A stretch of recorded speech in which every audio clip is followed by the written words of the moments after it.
Good evening all of you. स्वागत है आप सभी का सफल एकेडमी के इस ऑनलाइन प्लेटफॉर्म पर। ये हमारा यूट्यूब सेशन है और हम आज से डिस्कशन स्टार्ट करने वाले हैं।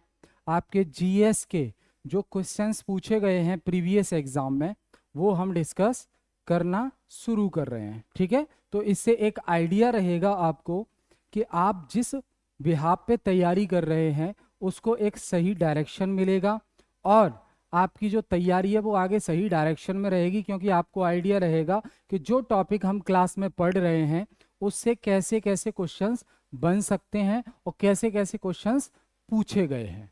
ठीक है, तो देखिए पहला क्वेश्चन है, निम्नलिखित में से कौन विधायी सत्र के सत्रवासान के लिए एक अधिसूचना जारी करता है? Who among the following issue a notification for prorogation of the legislative session?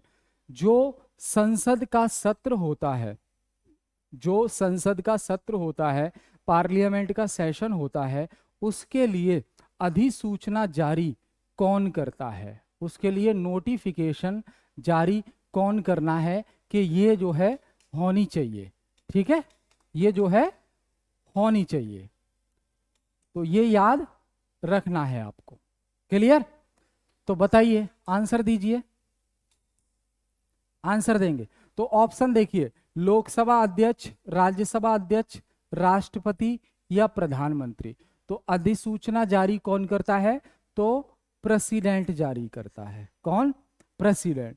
Lok Sabha के या राज्यसभा के जो सेशन है, पार्लियामेंट का जो सेशन है, उस वो जब स्टार्ट होता है, जब स्टार्ट होता है तो उसके लिए जो नोटिफिकेशन है, जो नोटिफिकेशन है वो कौन जारी करता है? प्रेसिडेंट। प्रेसिडेंट जारी करता है। ठीक है, तो हमने टॉपिक में हम पढ़ते हैं कि जो लोकसभा या राज्यसभा के सेशन होते हैं उनके बीच में जैसे एक सेशन कंप्लीट हो गया, उसके बाद दूसरा सेशन स्टार्ट होना है, तो एक से दूसरे के बीच में 6 महीने से ज्यादा का गैप नहीं होना चाहिए। ये क्वेश्चन भी कई बार आया है। दो कॉन्सिक्यूटिव सेशंस के बीच में, लगातार दो सेशंस के बीच में 6 महीने से ज्यादा का गैप नहीं होना चाहिए। ठीक है, तो जो सेशंस होते हैं, जो सेशंस होते हैं वो कितने सेशंस होते हैं साल में? कम से कम 3 सेशंस होते हैं, 3 सत्र होते हैं। ठीक है, तो जो दो कॉन्सिक्यूटिव सेशन है, यानी कि एक सेशन खत्म होने के बाद ब्रेक होता है कुछ महीनों का, तो वो ब्रेक जो है 6 महीने से ज्यादा का नहीं होना चाहिए। और सेशन जब स्टार्ट करना होता है तो उसके लिए नोटिफिकेशन प्रेसिडेंट जो जारी करते हैं। क्लियर है? ध्यान से आगे हम बात करेंगे। अगला क्वेश्चन है आपका, निम्न में से कौन राजनीतिक विधायिका से संबंधित नहीं है? जो पॉलिटिकल लेजिस्लेचर है, जो पॉलिटिकल लेजिस्लेचर है उससे रिलेटेड कौन सा पर्सन नहीं है, ये पूछा गया है। तो जो लेजिस्लेचर होती है, जो लेजिस्लेचर होती है ये सरकार की एक ब्रांच होती है। क्यों? क्योंकि आप जानते हो गवर्नमेंट की 3 ब्रांच होती हैं, सरकार की 3 ब्रांच होती हैं, लेजिस्लेचर, एग्जीक्यूटिव और जुडिशरी। तो उसमें से जो लेजिस्लेचर ब्रांच है ये लॉ बनाने का काम करती है, लॉ फॉर्मेशन का काम करती है। ठीक है, कानून बनाने का काम करती है।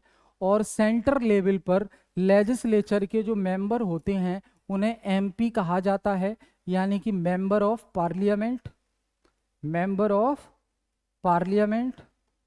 और हिंदी में बोला जाएगा सांसद। हिंदी में क्या बोला जाएगा? सांसद बोला जाएगा। ठीक है, तो आपसे यह पूछा गया है कि जो लेजिस्लेचर है, जो लेजिस्लेचर है उसका मेंबर कौन नहीं है या कौन उससे संबंधित नहीं है? तो डिस्ट्रिक्ट जज, डिस्ट्रिक्ट जज का कोई काम नहीं है लेजिस्लेचर से related, cancel. Secretary of defence ministry, रक्षा मंत्रालय का सचिव, इसका भी कोई लेना देना नहीं है। सुपरिटेंडेंट ऑफ पुलिस, जो जिले का एसपी होता है, उसका भी कोई लेना देना नहीं है। हाँ, फाइनेंस मिनिस्टर, फाइनेंस मिनिस्टर का संबंध है। क्यों?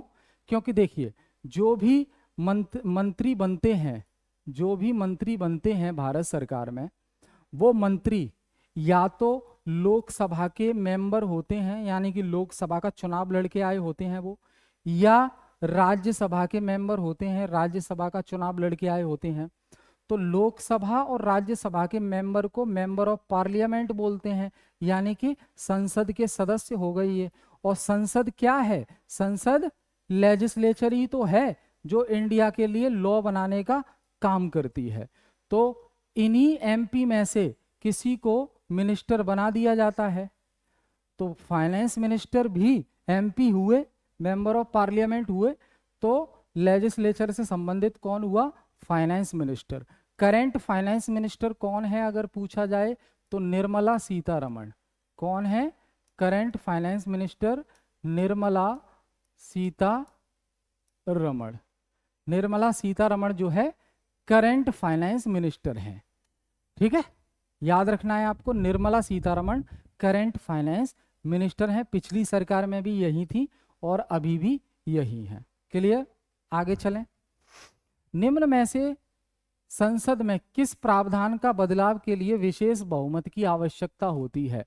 मतलब पार्लियामेंट में वो कौन सा अमेंडमेंट करना है तो उस अमेंडमेंट के लिए स्पेशल मेजॉरिटी की आवश्यकता होती है। स्पेशल मेजॉरिटी की आवश्यकता होती है। मतलब संविधान में वो कौन सा बदलाव है जिसे करने के लिए संसद में स्पेशल मेजॉरिटी चाहिए, पूर्ण बहुमत चाहिए। ठीक है, एक विशेष बहुमत चाहिए। विशेष बहुमत मतलब 2/3 प्लस बहुमत चाहिए। तो ध्यान रखेंगे, देखो नए राज्यों का गठन करना है, फॉर्मेशन ऑफ न्यू स्टेट, इसके लिए नहीं चाहिए।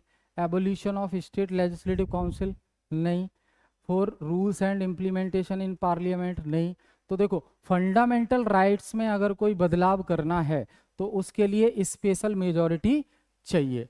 फंडामेंटल राइट्स में अगर कोई बदलाव करना है, अमेंडमेंट करना है, तो उसके लिए स्पेशल मेजॉरिटी चाहिए पार्लियामेंट में। ठीक है, फंडामेंटल राइट जो चैप्टर है ये वो राइट्स होते हैं, ये वो बेसिक राइट्स होते हैं, ये बेसिक अधिकार होते हैं जो भारतीय संविधान के द्वारा भारत में रहने वाले लोगों को मिले हैं, जिनमें से कुछ तो विदेशी लोगों को भी मिले हैं जो भारत में रहते हैं, और कुछ ऐसे हैं जो सिर्फ उनको मिले हैं जो भारत के नागरिक हैं। ठीक है, तो ये जो फंडामेंटल राइट का जो कॉन्सेप्ट है इंडियन कॉन्स्टिट्यूशन में, ये हमने यूएसए से कॉपी किया है, अमेरिका से कॉपी किया है, और इंडियन कॉन्स्टिट्यूशन के पार्ट 3 में आता है, ये भाग 3 में आता है। और इससे रिलेटेड जो आर्टिकल्स हैं, जो अनुच्छेद हैं, वो आपके क्या है? 12 से लेकर 35 तक। ठीक है, ये आपको याद रखना है। फंडामेंटल राइट्स का अगर कोई वायलेशन करता है तो आप डायरेक्ट सुप्रीम कोर्ट को अप्रोच कर सकते हो, उनको सजा दी जाएगी। ठीक है, तो फंडामेंटल राइट्स का कोई वायलेशन नहीं कर सकता। शुरुआत में जब संविधान बना था तो फंडामेंटल राइट्स उसमें कितने थे? 7 थे, लेकिन अभी वर्तमान में 6 हैं। कौन सा हटा दिया? राइट टू प्रॉपर्टी हटा दिया। राइट टू प्रॉपर्टी यानी कि संपत्ति का अधिकार अब फंडामेंटल राइट नहीं है। संपत्ति का अधिकार फंडामेंटल राइट नहीं है। ये फंडामेंटल राइट वाले चैप्टर में हम समझेंगे क्लास में। ठीक है, क्लास में डिस्कस कर ही रहे हैं हम लोग, चाहे ऑफलाइन हो ऑनलाइन हो। ठीक, तो ये इसका आंसर याद रखना है, बहुत इंपॉर्टेंट क्वेश्चन है। फंडामेंटल राइट से क्वेश्चन तो आता ही है, और ये कुछ बेसिक क्वेश्चन है एकदम, क्योंकि हम हर तरीके के क्वेश्चन को मिक्स करके चल रहे हैं, जिससे आप बेसिक क्वेश्चन से क्या होता है, आपकी जो फैक्चुअल नॉलेज है वो टेस्ट होती है, और जो थोड़े एडवांस क्वेश्चन होते हैं उससे आपका कॉन्सेप्ट क्लियरिटी कितनी है वो टेस्ट होती है। तो हर तरीके के क्वेश्चन एग्जाम में पूछे जाते हैं आपके। ठीक है, चाहे एनडीए की बात करें हम, सीडीएस की बात करें, एसएससी की बात करें, ठीक है, और भी डिफेंस एग्जाम है उनकी हम बात करें, तो अलग अलग एग्जाम में अलग अलग कैटेगरी के क्वेश्चन पूछे जाते हैं, लेकिन मकसद सबका एक होता है, टॉपिक की नॉलेज को टेस्ट करना। ठीक, अब ये फैक्चुअल क्वेश्चन आ गया, जैसे पंजाब में राज्यसभा की कितनी सीटें हैं? आपको पता है पार्लियामेंट में राज्यसभा है और लोकसभा है, तो राज्यसभा में जो टोटल सीट हैं वो 245 हैं। 245 में से 233 का इनडायरेक्ट इलेक्शन होता है और 12 लोग प्रेसिडेंट के द्वारा नॉमिनेट किए जाते हैं, राष्ट्रपति के द्वारा नामित किए जाते हैं। तो आपसे ये पूछा गया है राज्यसभा की जो 233 सीट हैं ये ऑल ओवर इंडिया, इसमें पंजाब को कितनी है, पंजाब से कितनी है? ठीक है, तो आंसर हो जाएगा 7। कितनी? 7 सीट हैं। तो जो 7 लोग हैं वो पंजाब से चुनकर आते हैं, पंजाब से चुनकर आते हैं और राज्यसभा में बैठते हैं, राज्यसभा में बैठते हैं। ठीक है, क्लियर है यहां तक? तो 7 लोग जो है पंजाब से चुनकर आते हैं और राज्यसभा में बैठते हैं। कमेंट करके जरूर बताना है आपको, कमेंट जरूर करना है। कोई भी आपका डाउट है तो कमेंट कीजिए, है ना। और जो आपका डाउट होगा उसको नेक्स्ट क्लास में शामिल भी किया जाएगा, है ना। तो ये याद रखेंगे आप, 7 सीटें हैं। आगे बात करेंगे हम।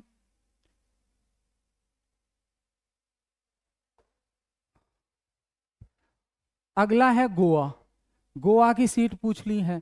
तो गोवा राज्य के पास लोकसभा की सीट कितनी है? अब आप जानते हैं लोकसभा में पूरी इंडिया में 543 मेंबर चुनकर आते हैं और वो भी डायरेक्ट इलेक्शन से, डायरेक्ट इलेक्शन से चुनकर आते हैं, यानी कि जनता सीधे पार्टिसिपेट करती है वोट देने में। तो जिस चुनाव में जनता पार्टिसिपेट करे वोटिंग में तो उसे बोलते हैं डायरेक्ट इलेक्शन, और जिस इलेक्शन में जनता पार्टिसिपेट नहीं करती उसकी जगह उसके द्वारा चुने गए रिप्रेजेंटेटिव पार्टिसिपेट करते हैं, उसे इनडायरेक्ट इलेक्शन बोलते हैं। जहां जनता पार्टिसिपेट करे वो डायरेक्ट इलेक्शन, जहां जनता पार्टिसिपेट न करे वो इनडायरेक्ट इलेक्शन। तो लोकसभा के जो चुनाव हैं वो डायरेक्ट इलेक्शन होता है उनका। तो 543 लोगों के लिए जैसे अभी 2024 में हुए हैं चुनाव। ठीक है, तो आपसे पूछा गया है ये जो 543 सीट हैं इसमें से गोवा के पास कितनी है, इसमें से गोवा के पास कितनी है लोकसभा की सीटें? तो 2, 13, 20, 25। तो देखो भाई गोवा क्या है, छोटा राज्य है। किस राज्य को कितनी ज्यादा सीट मिलेंगी ये डिपेंड करता है उस राज्य की पॉपुलेशन पर। जिस राज्य की पॉपुलेशन सबसे ज्यादा होगी उसको ज्यादा सीट मिलेंगी और जिस राज्य की पॉपुलेशन कम होगी उसको कम सीट मिलेंगी। तो आप जानते हैं उत्तर प्रदेश सबसे बड़ा राज्य है पॉपुलेशन में, इसलिए उसको ज़्यादा सीटें, चाहे लोकसभा की बात करें चाहे राज्यसभा के लिए। गोवा छोटा है तो गोवा को लोकसभा की कितनी सीट मिली हैं? 2, यानी कि 543 में से 2 लोग गोवा से चुनकर आते हैं, चुनाव जीतकर आते हैं। ठीक है, अब देखिए संसद की लोक लेखा समिति का अध्यक्ष नियुक्त किया जाता है the chairman of the public accounts committee. Parliament की जो पब्लिक अकाउंट कमिटी होती है, देखिए संसद की अलग अलग कमिटी होती हैं जिनका अलग अलग काम होता है, जिम्मेदारी होती है और वो अपनी जिम्मेदारी को पूरी निभाती हैं, काम करती हैं।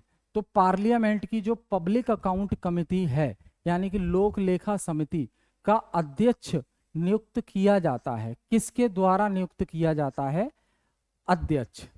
तो लोकसभा के अध्यक्ष द्वारा, प्रधानमंत्री के द्वारा, राष्ट्रपति के द्वारा या राज्यसभा के अध्यक्ष के द्वारा।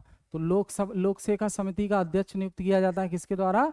By the speaker of the Lok Sabha, by the speaker of the Lok Sabha.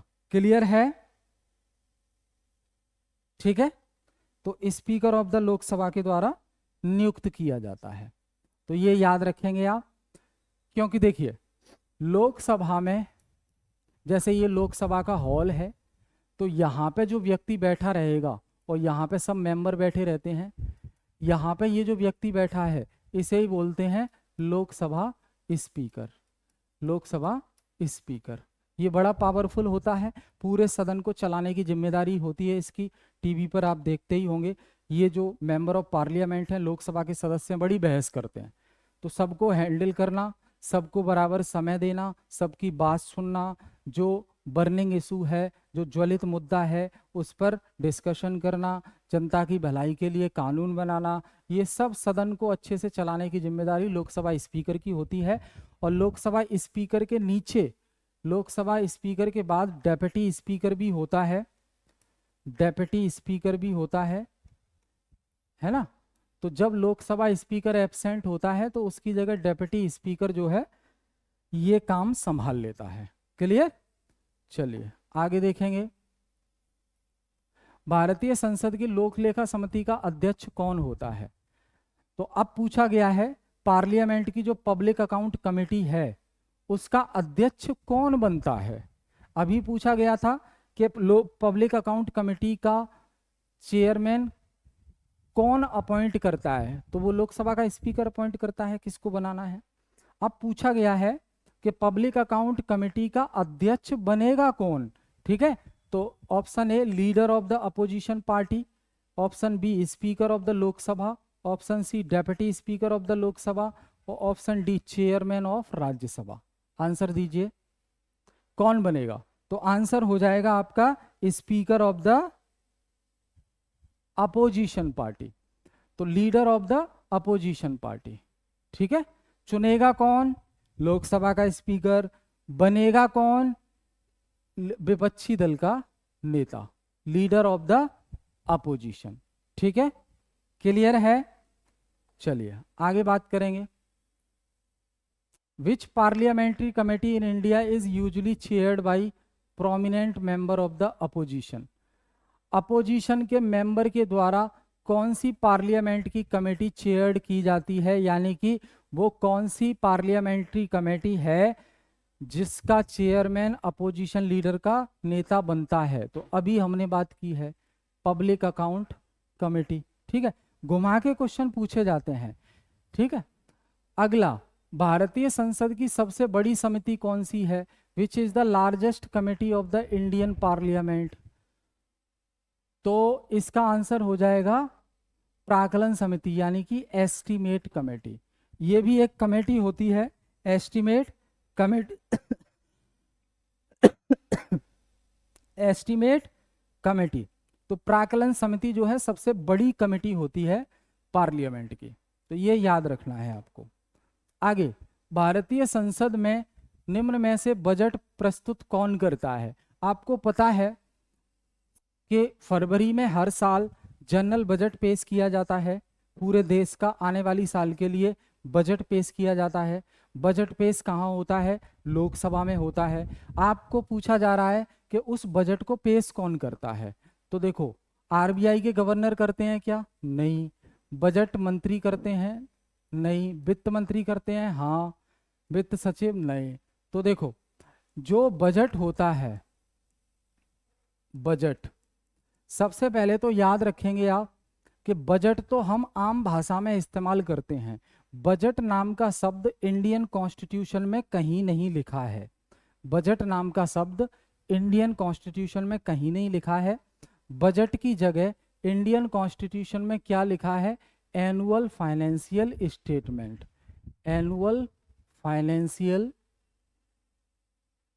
Statement, ये भारतीय संविधान में लिखा है, जिसमें क्या होता है, सरकार आने वाले साल का खर्च बताती है और सरकार आने वाले साल में कितना रिसीव करेगी, कमाएगी, या सरकार के पास पैसा कितना आएगा वो बताती है आने वाली फाइनेंशियल ईयर के लिए। आने वाली फाइनेंशियल ईयर के लिए, फाइनेंशियल ईयर 1 अप्रैल से शुरू होती है और 31 मार्च को खत्म हो जाती है, इसे बोलते हैं फाइनेंशियल ईयर। ठीक है, तो बजट अकॉर्डिंग टू आर्टिकल 112, तो यहाँ पे एनुअल फाइनेंशियल स्टेटमेंट यूज होता है। और एनुअल फाइनेंशियल स्टेटमेंट यानी कि बजट हमेशा लोकसभा में पेश होगा और इसको पेश करने वाले व्यक्ति हैं इंडिया के फाइनेंस मिनिस्टर। भारत के जो वित्त मंत्री होंगे वो इस बजट को पेश करते हैं। क्लियर? तो आंसर हो जाएगा क्या? Finance minister. तो करंट में फाइनेंस मिनिस्टर कौन है? अभी बताया था, कमेंट करके बताइए। अगला, which of the following proceedings is related to the union budget. इनमें से कौन सी कार्यवाही संघ के बजट से संबंधित है? इनमें से कौन सी कार्यवाही संघ के बजट से संबंधित है? स्थगन, निंदा, कटौती प्रस्ताव, इनमें से कोई नहीं। तो देखो कट मोशन, कट मोशन ये एक प्रोसीडिंग होती है जिसमें बजट से रिलेटेड बात की जाती है और कुछ कट करने की बात की जाती है। जितना जो डिमांड की गई है मंत्रालयों के द्वारा, कि मान लीजिए रेलवे मंत्रालय ने भारत सरकार से डिमांड की कि हमें इतना पैसा चाहिए आने वाले साल में रेलवे में खर्च करने के लिए, तो कट मोशन हो गया है ना। तो इससे क्या है कि प्लस माइनस करना, उसमें कटौती करना, ये सारी चीजें यूनियन बजट से रिलेटेड हैं। तो कटौती प्रस्ताव जो है यूनियन बजट से रिलेटेड है। ठीक है, अगला देखिए क्वेश्चन नंबर 13।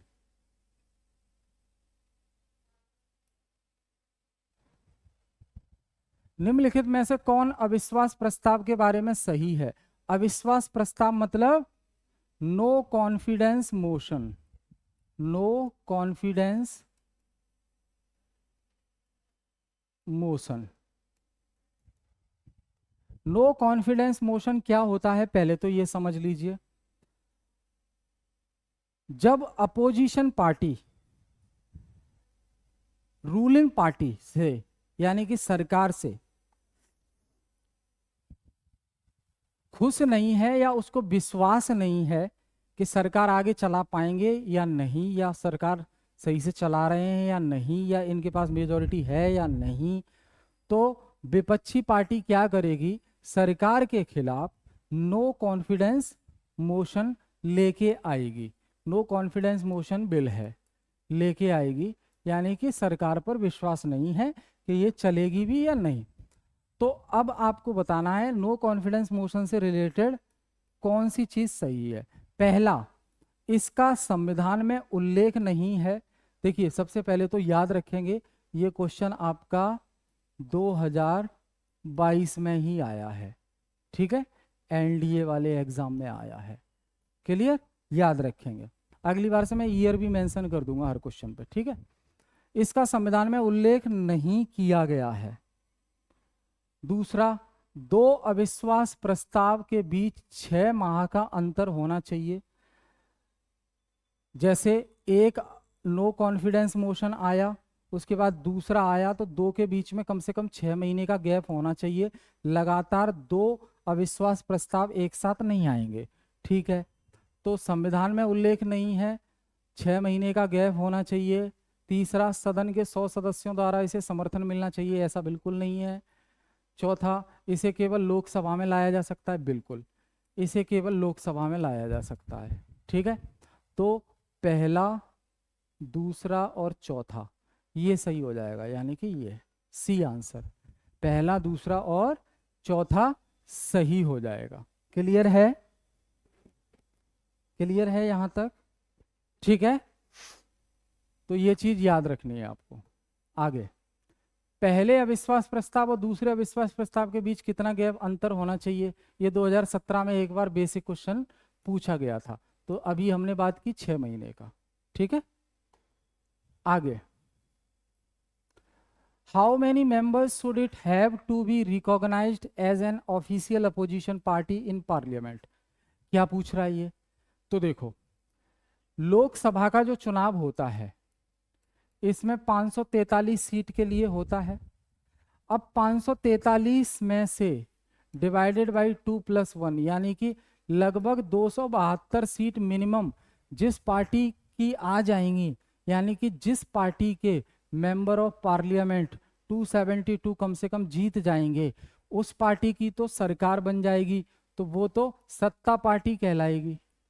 सत्ता पार्टी यानी कि रूलिंग पार्टी, सरकार बनाने वाली पार्टी है ना। लेकिन रूलिंग पार्टी के अपोजिशन में भी लोकसभा में पार्टी बैठती है, तो उस पार्टी की तरफ से जो लीडर ऑफ अपोजिशन चुना जाता है, जैसे कि अभी राहुल गांधी हैं लीडर ऑफ अपोजिशन। तो सवाल ये पूछा जा रहा है कि संसद में किसी पार्टी को अगर अपोजिशन पार्टी बनना है तो कम से कम कितनी सीट पर चुनाव जीतना जरूरी है। आउट ऑफ 543, 543 में से कम कितनी सीट पर चुनाव जीतना जरूरी है। भाई सरकार बनाने के लिए तो इतनी सीट पे कम से कम जीतना जरूरी है, और अपोजिशन पार्टी यानी कि विरोधी दल बनने के लिए, विरोधी दल बनने के लिए कम से कम कितनी सीट जीतना जरूरी है। तो आंसर हो जाएगा तो कुल सदस्यों का 1/10, 543 का 1/10 सीट पर चुनाव जीतना जरूरी है। 55 मान लो, ठीक है, इतनी सीट पर चुनाव जीतना जरूरी है। तो अब कांग्रेस पार्टी की 99 सीट आई हैं, तो अब अपोजिशन में बैठे हैं वो, ठीक है। अगला, the Indian parliament is competent to make any law for any state if. क्या पूछा गया है? आपको पता है भारत की जो संसद है वो उन सब्जेक्ट पर कानून बनाने की पावर है उसके पास जो सब्जेक्ट यूनियन लिस्ट में शामिल हैं, संघ सूची में शामिल हैं। 3 सूची होती हैं, संघ सूची, राज्य सूची और तीसरी समवर्ती सूची। समवर्ती सूची यानी कि यूनियन लिस्ट, स्टेट लिस्ट और कॉन्करेंट लिस्ट। कॉन्करेंट लिस्ट, तो देखिए यूनियन लिस्ट में जो विषय शामिल हैं उन पर कानून बनाने का अधिकार सिर्फ और सिर्फ पार्लियामेंट का है, ठीक। स्टेट लिस्ट में जो विषय शामिल हैं उन पर कानून बनाने का अधिकार सिर्फ और सिर्फ राज्य की लेजिस्लेचर का है, स्टेट लेजिस्लेचर, विधानसभा का। कॉन्करेंट लिस्ट में जो सब्जेक्ट शामिल हैं उन पर कानून सेंटर भी बना सकता है, स्टेट भी बना सकता है। अब आपसे यह पूछा गया है कि पार्लियामेंट स्टेट के लिए कानून कब बना सकता है। वैसे तो स्टेट के लिए कानून कौन बनाएगा? स्टेट लेजिस्लेचर, लेकिन फिर भी आपसे पूछ रहे हैं कि पार्लियामेंट किस सिचुएशन में स्टेट के लिए कानून बना सकता है। तो पहला, 352 के तहत इमरजेंसी लग गई हो देश में, आर्टिकल 352 के तहत भारत के राष्ट्रपति ने इमरजेंसी डिक्लेयर कर दी हो, तो बिल्कुल सही है, इमरजेंसी के टाइम पर संसद किसी भी राज्य के लिए कानून बना सकती है। बी, देश के 2 या 2 से अधिक राज्यों की विधानसभा इसका रिक्वेस्ट करें। देश में कम से कम 2 राज्यों की विधानसभा या 2 से ज्यादा राज्यों की विधानसभा संसद से रिक्वेस्ट करें कि आप हमारे लिए कानून बना दो, तो भी बना पाएगी, तो भी बना देगी, ठीक है। तो ए और बी दोनों सही हैं, ए और बी, यानी कि डी ऑप्शन सही हो जाएगा, बोथ ए एंड बी। समझ गए? आगे, लोकसभा की कार्यवाही प्रारंभ करने के लिए गण पूर्ति कोरम कितनी होनी चाहिए? तो देखो, संसद की कार्यवाही शुरू करने के लिए कम से कम कितने लोग उपस्थित होने चाहिए? आपको पता है लोकसभा में कुल सदस्य हैं 543, राज्यसभा में कुल सदस्य हैं 245। तो लोकसभा की या राज्यसभा की किसी की भी कार्यवाही शुरू करने के लिए इनमें से, ये तो टोटल हो गए, सभी थोड़ी ना आते हैं, अब्सेंट भी तो करते हैं, तो कम से कम कितने लोग उपस्थित हों कि लोकसभा चल पाए? तो ध्यान रखेंगे कुल सदस्यों का 1/10 इतने होने चाहिए, तभी संसद चलेगी, नहीं तो उस दिन संसद की कार्यवाही नहीं चलेगी। समझ गए? इसे बोलते हैं कोरम, कोरम ऑफ पार्लियामेंट। इससे रिलेटेड जो आर्टिकल है आपका, आर्टिकल 100 है। तो article 100 is related to quorum of the parliament. And what is the quorum of parliament? 1/10 of total member, 1/10। संसद की कार्यवाही प्रत्येक वर्ष कितने सत्रों में होती है? यानी कि भारत की संसद हर साल कितनी बार मिलती है और कानून बनाने का काम करती है? तो 3 बार, ठीक है। तो इन्हें बोलते हैं 3 sessions of parliament. 3 sessions of parliament. कौन कौन से सेशन होते हैं? तो बी, एम, डब्ल्यू, 3 सेशन होते हैं। पहला सेशन है बजट सेशन,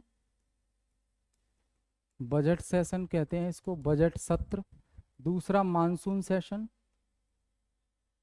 मानसून सेशन यानी कि मानसून सत्र। और फिर है विंटर सेशन यानी कि शीतकालीन सत्र। तो 3 बार मिलती है और किसी भी 2 सेशंस के बीच में 6 महीने से ज़्यादा का गैप नहीं होना चाहिए, ये अभी मैंने आपको बताया। क्लियर? तो आंसर हो जाएगा 3 बार। आगे, लोकसभा का वाद विवाद किस भाषा में मुद्रित होता है? In which language are the debates of the Lok Sabha published? Lok Sabha की जो डिबेट हैं वो किस भाषा में पब्लिश होती हैं? तो भाषा दोनों ही होंगी, हिंदी और अंग्रेजी। हिंदी और अंग्रेजी दोनों भाषाओं में पब्लिश होती है। क्लियर है? दोनों भाषाओं में पब्लिश होती है, ये याद रखेंगे। तो आंसर हो जाएगा आपका हिंदी एंड इंग्लिश। अब निम्नलिखित में से क्या सही है? ये देखिए, ये आपका यूपीएससी ने सवाल पूछा, जो एनडीए एग्जाम है, बेहतरीन सवाल है 2021 का। ठीक है, तो निम्नलिखित में से क्या सही नहीं है? निगेटिव क्वेश्चन है, ध्यान रखना। नॉट, क्या सही नहीं है? तो पहला पढ़ते हैं, राज्यसभा में निर्वाचन के लिए व्यक्ति की आयु 30 वर्ष अवश्य पूरी होनी चाहिए। तो ये सही है, 30 साल होनी चाहिए। बी, क्योंकि राज्यसभा का अगर कोई व्यक्ति चुनाव लड़ना चाहता है तो 30 साल उम्र होनी चाहिए कम से कम। तो ये तो सही है, आपको तो गलत बताना है। बी, लोकसभा में निर्वाचन के लिए व्यक्ति की आयु 25 साल होनी चाहिए, ये भी सही है। ठीक है। सी, राज्य विधानसभा में निर्वाचन के लिए व्यक्ति की आयु 21 साल अवश्य पूरी होनी चाहिए, ये गलत है। कैसे गलत है अभी बात करेंगे। डी, ग्राम पंचायत के चुनाव में मतदान के लिए व्यक्ति की उम्र 18 वर्ष होनी चाहिए, बिल्कुल सही है। ठीक है, मतदान के लिए, मतदान मतलब वोट देने के लिए, तो आप 18 साल से ऊपर हो तो वोट दे सकते हो, तो ये भी सही है। सी सही नहीं है, यही पूछा है आपसे, कौन सा गलत है।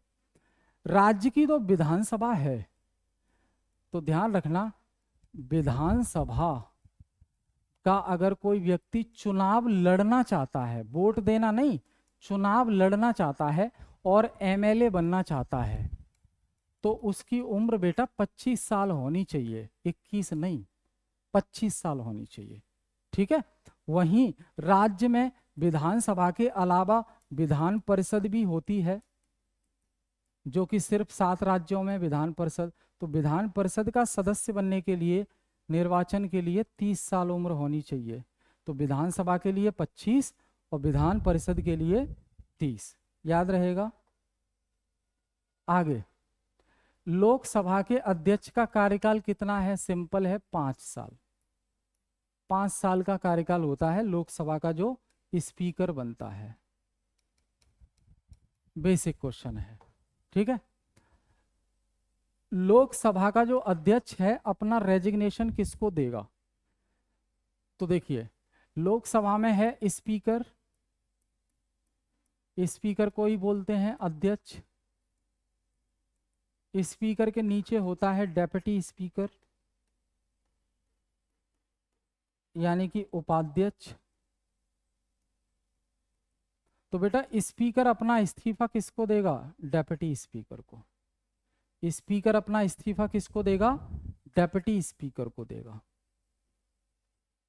तो deputy speaker of the Lok Sabha सही हो जाएगा। आगे, भारतीय संसद का जनता द्वारा निर्वाचित सदन निम्न में से कौन सा है?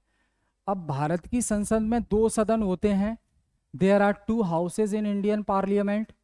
First one is Lok Sabha and second one is Rajya Sabha. आपसे पूछा गया है which of the following is the publicly elected house of Indian parliament, कौन से हाउस के मेंबर को पब्लिक जो है इलेक्ट करती है, मेंबर इलेक्ट करते हैं, बताओ। तो अभी 2024 का इलेक्शन निकला है लोकसभा का, तो आप ही ने तो वोट दिया, सबने, पब्लिक ने ही तो दिया, तो लोकसभा सही हो जाएगा। तो पार्लियामेंट का, लोकसभा वो हाउस है जिसमें जो सदस्य चुने जाते हैं उन्हें जनता चुनकर भेजती है, लेकिन राज्यसभा के सदस्यों को जनता नहीं चुनती। राज्यसभा के सदस्यों का चुनाव उस राज्य की विधानसभा के सदस्यों द्वारा किया जाता है, यानी कि एमएलए द्वारा किया जाता है।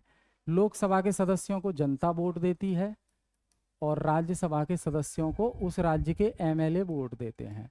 तो आपसे पूछा है जनता के द्वारा कौन सा चुना जाता है, लोकसभा। ठीक है, आगे, लोकसभा में अधिकतम सदस्यों की संख्या कितनी है, परेशान हो गए, 550। ये मैक्सिमम होती है, अभी तो मैक्सिमम यही है, और वर्तमान में कितनी है, 543। ये प्रेजेंट में है, प्रेजेंट में है। कुछ साल पहले तक 552 हुआ करती थी मैक्सिमम, क्योंकि इसमें 2 एग्लो इंडियन कम्युनिटी के लोग आते थे, एग्लो इंडियन कम्युनिटी के लिए रिजर्व थी ये सीट, लेकिन 2019 के बाद ये अमेंडमेंट करके एग्लो इंडियन वाला कॉन्सेप्ट हटा दिया है, हटा दिया है लोकसभा से भी और राज्य की विधानसभा से भी, यानी कि लोकसभा से भी हट गया और राज्य की विधानसभा से भी हट गया। ठीक है, तो अभी आंसर याद रखना है, अभी कितना है, अधिकतम सदस्य संख्या 550 और वर्तमान में 543, और 543 में सभी का प्रत्यक्ष चुनाव होता है, यानी कि डायरेक्ट इलेक्शन, डायरेक्ट इलेक्शन होता है बेटा। डायरेक्ट इलेक्शन समझ गए ना, याद रखेंगे, जहां जनता पार्टिसिपेट करे। क्लियर, आगे, राज्यसभा का सभापति कौन होता है, तो देखो ये है राज्यसभा, ये राज्यसभा का हॉल है, यहाँ पे राज्यसभा के मेंबर बैठे हुए हैं, और यहाँ मेन चेयर पे एक व्यक्ति बैठता है, इसे बोलते हैं सभापति, इसे बोलते हैं राज्यसभा का सभापति। तो आपसे पूछा गया है राज्यसभा का सभापति कौन होता है, भारत का राष्ट्रपति, भारत का प्रधानमंत्री, भारत का उपराष्ट्रपति, लोकसभा का अध्यक्ष। तो देखो, vice president of India is ex officio chairman of Rajya Sabha. सभापति को इंग्लिश में क्या कहेंगे, चेयरमैन। तो ध्यान रखना, भारत का उपराष्ट्रपति ही राज्यसभा का सभापति होता है, तो आंसर हो जाएगा सी। अब देखिए, राज्यसभा का सभापति कौन होता है, वाइस प्रेसिडेंट। तो आप कमेंट में जवाब देंगे मुझे ध्यान से, क्या राज्यसभा का सभापति राज्यसभा का सदस्य भी होता है क्या? राज्यसभा में कितने सदस्य हैं अभी, 245। तो क्या राज्यसभा का ये सभापति इन 245 में से ही कोई एक है क्या? तो मेरा सवाल सुन लीजिए, क्या राज्यसभा का सभापति राज्यसभा का सदस्य भी होता है क्या, यस और no? Is chairman of Rajya Sabha is a member of Rajya Sabha और नॉट? कमेंट में जवाब जरूर देना आप, ठीक है। इसका आंसर हो जाएगा उपराष्ट्रपति। आगे, किस सदन में अध्यक्ष उस सदन का सदस्य नहीं होता? किस सदन में अध्यक्ष उस सदन का सदस्य नहीं होता? तो ये लो, आंसर मिल गया आपको। राज्यसभा का जो चेयरमैन है वो कौन होता है? भारत का वाइस प्रेसिडेंट। और भारत के अभी वाइस प्रेसिडेंट कौन है? जगदीप धनखड़। जगदीप धनखड़ ये अभी भारत के उपराष्ट्रपति हैं।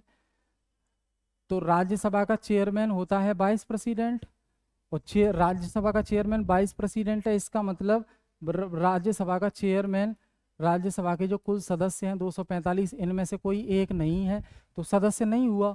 तो किस सदन में अध्यक्ष उस सदन का सदस्य नहीं होता? राज्यसभा का जो अध्यक्ष है यानी कि चेयरमैन, उसका सदस्य नहीं होता, तो राज्यसभा आंसर हो जाएगा। ठीक है, आगे 27, ये अभी 2023 में पूछा गया है आपका, ये आर्मी वाले पेपर में पूछा गया है। ठीक है, और साथ साथ एसएससी जीडी में भी पूछा गया है। समझ गए? तो भारत में संसद को की इमारत को क्या कहा जाता है? तो संसद भवन कहा जाता है, सबको पता है, बेसिक क्वेश्चन था। तो पार्लियामेंट हाउस कहा जाएगा, संसद भवन कहा जाएगा। भारत की संसद के लोकसभा को सदन, कौन सा सदन कहते हैं? तो देखो, पार्लियामेंट जो है, पार्लियामेंट, इसके दो हाउस होते हैं, एक होता है लोकसभा और एक होता है राज्यसभा। लोकसभा को कई अन्य नाम से भी जानते हैं, जैसे कि टेम्परेरी हाउस यानी कि अस्थायी सदन, टेम्परेरी हाउस, और इसी को हम बोलते हैं लोअर हाउस, और इसी को हम बोलते हैं house of common people, house of common people बोलते हैं। ठीक है, वैसे ही राज्यसभा को हम स्थायी सदन बोलते हैं यानी कि परमानेंट हाउस, इसी को बोलते हैं अपर हाउस यानी कि उच्च सदन, इसी को बोलते हैं council of state, council of state यानी कि राज्यों का परिषद, राज्यों का परिषद। तो आपसे पूछा जा रहा है लोकसभा को किस नाम से और जाना जाता है? तो लोकसभा को निम्न सदन कहा जाता है यानी कि लोअर हाउस। ठीक है, लोअर हाउस आंसर हो जाएगा इसका। आगे, संसद के दोनों सदनों में कार्यवाही को प्रारंभ करने के लिए कम से कम कितने सदस्यों की उपस्थिति अनिवार्य है? तो वही कोरम, आर्टिकल 100 और आर्टिकल 100, 1/10 कुल सदस्यों का। तो 543 का निकालो या 245 का, ये राज्यसभा के लिए हो गया, ये लोकसभा के लिए हो गया। So article 100 is related to quorum of the parliament which define that minimum how many persons should be required to be present in house, जिससे हाउस चल सके। कम से कम कितने सदस्य उपस्थित होने चाहिए हाउस में जिससे हाउस की कार्यवाही चल सके? उससे कम अगर उपस्थित हुए तो हाउस उस दिन नहीं चलेगा, लोकसभा के स्पीकर हाउस को स्थगित कर देंगे, और राज्यसभा की बात हो तो राज्यसभा के सभापति हाउस को स्थगित कर देंगे। ठीक है, क्लियर है ये? चलिए आगे 30, किस लोकसभा अध्यक्ष ने मातोश्री पुस्तक लिखी है? ये मातोश्री एक बुक का नाम है बेटा, फैक्चुअल क्वेश्चन है, दिल्ली पुलिस के एग्जाम में आया था, ये दिल्ली पुलिस के एग्जाम में आया था। तो ये किस लोकसभा अध्यक्ष ने लिखी है? तो ये सब लोग लोकसभा के अध्यक्ष रह चुके हैं, जैसे हम अभी बात कर रहे थे ना लोकसभा स्पीकर की, तो अभी करंट में लोकसभा स्पीकर कौन है? ओम बिड़ला। ओम बिड़ला अभी करंट में लोकसभा स्पीकर हैं आपके। तो आपसे पूछा है मातोश्री नाम की जो बुक है वो किस लोकसभा स्पीकर ने लिखी? तो सुमित्रा महाजन, सुमित्रा महाजन हो जाएगा आंसर। ठीक है, आगे, भारतीय संसद एक सदनीय है या दो सदनीय? तो इंडिया की जो पार्लियामेंट है वो बाई कैमरल है, बाई कैमरल लेजिस्लेचर है इंडिया की पार्लियामेंट। बाई कैमरल का मतलब क्या होता है? जहां दो हाउस काम करें लॉ बनाने के लिए, टू हाउस काम करें। तो इंडिया में दो ही हैं, एक लोकसभा एक राज्यसभा। तो इंडिया की जो पार्लियामेंट है वो बाई कैमरल है, और जहां की पार्लियामेंट में एक ही हाउस हो लॉ बनाने के लिए उसे बोलते हैं unicameral, unicameral legislature. ठीक है, तो इंडिया की बाईकैमरल है, आंसर हो जाएगा बाईकैमरल। राज्यसभा में उत्तर प्रदेश को कितनी सीटें हैं? 31 सीटें हैं। क्यों? क्योंकि जनसंख्या में सबसे ज़्यादा है, इसलिए ज़्यादा सीट मिली है। जनसंख्या में सबसे ज़्यादा है यूपी, इसलिए यूपी को राज्यसभा में 31 सीट हैं। यूपी को राज्यसभा में 31 सीट हैं। पश्चिम बंगाल को राज्यसभा में कितनी सीट है? पश्चिम बंगाल को राज्यसभा में कितनी सीट है? 16 सीट है। फैक्चुअल क्वेश्चन है, ठीक है। केरल के पास लोकसभा की सीट कितनी है बताइए? तो केरल के पास लोकसभा की सीट कितनी है? 20, ठीक है। उसके बाद यदि संसद किसी विशिष्ट उद्देश्य के लिए कोई समिति नियुक्त करे तो उसे क्या कहते हैं? क्वेश्चन पढ़िए ध्यान से।